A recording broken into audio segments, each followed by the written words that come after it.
नमस्कार दोस्तों, मैं दीपक शर्मा ज्योतिषाचार्य आप सभी के सम्मुख फिर से हाजिर हूँ एक नया वीडियो लेकर के।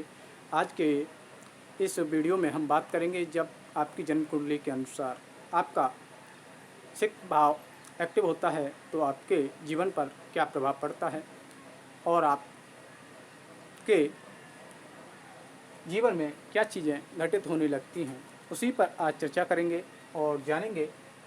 जैसे कि आप यह देख रहे हैं, ये हमारी जन्म कुंडली के 12 भाव होते हैं और यह प्रथम भाव हमारा जो है लग्न भाव कहलाता है। और जो हम बात करने जा रहे हैं आज सिक्स्थ भाव की करने जा रहे हैं। जैसे कि आप सबको पता है, जब इसकी दशा या अंतर्दशा आती है तो क्या इफेक्ट होगा, उसी पर हम ये बता रहे हैं। तो जैसे कि आप भी जानते हैं कि सिक्स्थ भाव से हम किन चीज़ों का विचार करते हैं। तो छठे भाव से आप शत्रुता, बीमारियां, रुकावट, चोट चपेट, कर्जा, झगड़ा, मुकदमा, पत्नी से अलगाव, अपयश, धोखा, डिवोर्स, नौकरी की प्राप्ति, कंपटीशन, चोरी, व्यवसाय और आदि के बारे में हम जो है विचार करते हैं। तो मोटा मोटा अगर हम कहें तो रोग, ऋण, शत्रु, जब यह भाव आपका एक्टिव होता है तो आपको एकाएक आपके जो सिक्स्थ भाव है हम उससे संबंधित बात कर रहे हैं, तो इसके एक्टिव होने से आपके अत्यधिक शत्रु बनने लगते हैं, लोग आपसे शत्रुता करने लगते हैं। इस सिक्स्थ भाव की एक्टिविटी में, इसकी दशा में आप जो है बीमारियों से ग्रसित हो जाते हैं, या कहें कि आपको किसी न किसी प्रकार की कोई ना कोई बीमारी या कोई ना कोई रोग लगा रहता है, आपको बीमारियां हो जाती हैं। इसके पश्चात आपके प्रत्येक कार्य में, हर चीज़ में काफ़ी रुकावटों का आपको सामना करना पड़ता है, आपकी रुकावटें बहुत ज़्यादा बढ़ जाती हैं।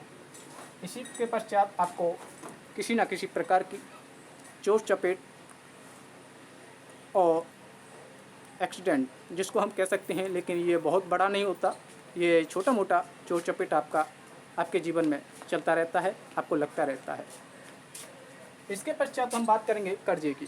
तो आप जो है किसी न किसी प्रकार के कर्जे में फंस जाते हैं, आपको कोई ना कोई कर्जा आपके भार, जिसको हम कह सकते हैं कि आपके ऊपर रहता है, या आपका दिया हुआ पैसा जो है वह कर्जे में चला जाता है, फंस जाता है।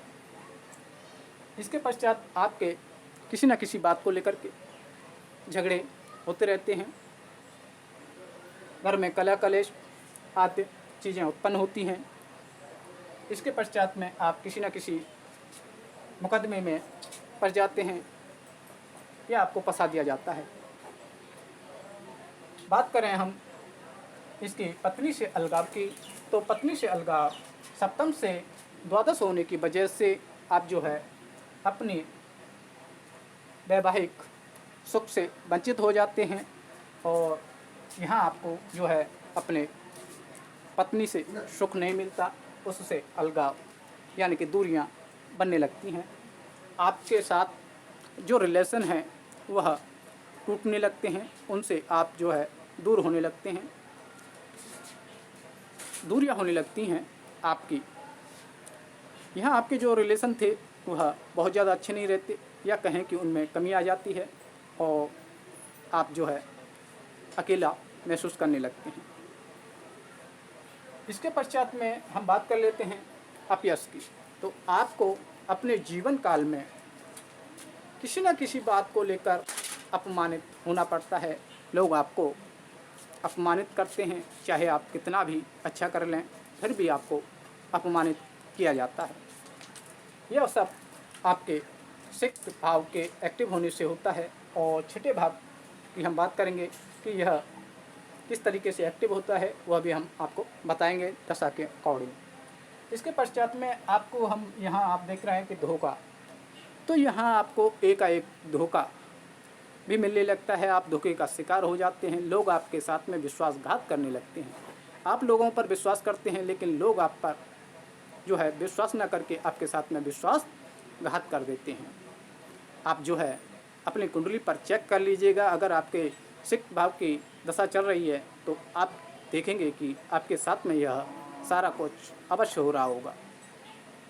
इसके पश्चात में जैसे कि आपका विवाह हो भी गया है या आपका कोई रिलेशन पहले से चल रहा है और उसके पश्चात आपका सिक्त भाव का दशा उत्पन्न हो जाए या कहें कि आपका छठा भाव एक्टिव हो जाए, तो आपको उसमें ऐसी स्थिति का भी सामना करना पड़ता है कि कभी कभी तो डिवोर्स तक की नौबत आ जाती है। इतनी ज़्यादा यह दिक्कत बढ़ जाती है।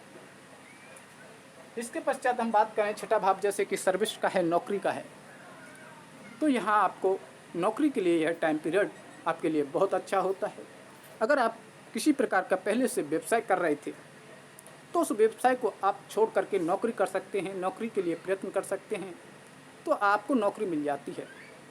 नौकरी के लिए यह समय बहुत अच्छा होता है, सर्वश्रेष्ठ होता है।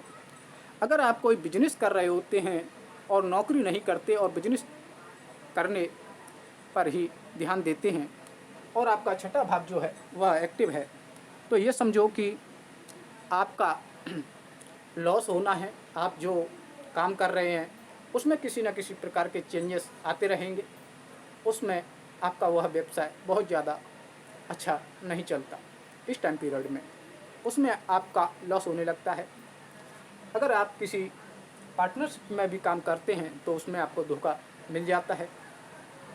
इसलिए आप जो है व्यवसाय इस टाइम पीरियड में ना करें। इसके पश्चात हम बात करेंगे कंपटीशन की। तो आपके जीवन में कंपटीशन बहुत ज़्यादा बड़ी मात्रा में बढ़ जाता है। आप लोगों से कंपटीशन करने लगते हैं और लोग आपसे कंपटीशन करने लगते हैं। अगर आपका यह सिक्त भाव अच्छी स्थिति में हुआ, मजबूत हुआ, तो यह आपको कंपटीशन में भी आपको अच्छा लाभ देता है, या कहें कि आपकी कंपटीशन में जीत होती है। अगर यह सिक्त भाव आपका कमज़ोर है, डैमेज है, तो आपकी हार निश्चित होती है उस टाइम पीरियड में। जैसे कि किसी से आपका कोई कोर्ट केस चल रहा है तो आप जो है उसमें जीतते नहीं, सिर्फ हार जाते हैं। इसके पश्चात में हम बात करेंगे चोरी की। तो किसी न किसी प्रकार की चोरी आपकी हो जाती है, या कहें कि इस टाइम पीरियड में आपका कोई ना कोई सामान चोरी होने की आशंका होती है। चोरी किसी भी चीज़ की हो सकती है, यहाँ तक कि लोग तो आजकल ज्ञान की भी चोरी कर लेते हैं। जैसे कि कहा गया था कि सारा कुछ बांट सकते हैं लेकिन पढ़ाई लिखाई को कोई नहीं बांट सकता, लेकिन आजकल तो लोग ज्ञान को भी चोरी कर लेते हैं, किसी दूसरे व्यक्ति की कॉपी करने लग जाते हैं। अभी हम बात कर लेते हैं व्यवसाय का, जैसे हमने बात किया वो लॉस का। अब ये सिक्त भाव एक्टिव कैसे होता है, तो मैं आपको बता दूं कि आप इस भाव में देखिए, इस भाव में कौन सा नंबर लिखा हुआ है। अगर आपने बेसिक सीखा हुआ है तो इस भाव में कोई ना कोई नंबर आपका लिखा होगा। उसके स्वामी की दशा देखिए, उस ग्रह के स्वामी की जब दशा आएगी तो आपका यह सिक्त भाव एक्टिव अवश्य होगा। दूसरा कंडीशन ये होता है कि इस भाव में कोई भी ग्रह अगर आपका बैठा हुआ है तो वह देखिए कि आपके छठे भाव में कौन सा ग्रह बैठा हुआ है। अगर आपके सिक्त भाव में कोई ग्रह बैठा हुआ है और उसकी दशा आ गई तो आपका सिक्त भाव एक्टिव होगा। तो ये दो कंडीशन बनती हैं आपके उस को एक्टिव करने की, या कहें कि उस टाइम पीरियड में यह भाव आपका एक्टिव होता है, ये भाव एक्टिव आपका माना जाएगा। तो आज के लिए इतना ही। आशा करता हूँ आपको यह हमारी वीडियो पसंद आई होगी, नॉलेजेबल लगी होगी। इसमें हमने आपको आज सिक्त भाव की जानकारी दी, जिसमें आपने जाना कि सिक्त भाव की जब सिक्त लॉर्ड की जब दशा चलती है छठे भाव से संबंधित या छठे भाव स्वामी से संबंधित जब दशा चलती है तो आपके जीवन में यह सारी चीज़ें घटित होने लगती हैं। जैसे कि आप सभी जानते ही हैं कि 6, 8 और 12 भाव हमारी जन्म कुंडली के सबसे खराब भाव माने गए हैं, लेकिन हम तीसरे भाव को भी इसमें जोड़ करके चलते हैं। अब द्वादश भाव पर मैं वीडियो पहले बना चुका हूं, तो वह आप जा कर के देख सकते हैं। आज मैं सिक्स भाव की बात की अगली वीडियो हम लेके आएंगे आपको अष्टम भाव की, तो यह भाव की जानकारी आपको होना आवश्यक है। तो आज के लिए इतना ही। आशा करता हूं कि आपको यह हमारी वीडियो पसंद आएगी। कृपया हमारी वीडियो को लाइक अवश्य करें अगर पसंद आती है तो। अगर आप हमारे चैनल पर नए हैं तो चैनल को सब्सक्राइब कर लें। इससे जुड़ी हुई तमाम वीडियोज हमारे यूट्यूब पर पहले से पड़ी हुई हैं, वह जाकर भी अवश्य देखें अगर आप ज्योतिष संबंधित जानकारी प्राप्त करना चाहते हैं। धन्यवाद। फिर मिलेंगे। जय मां बगला।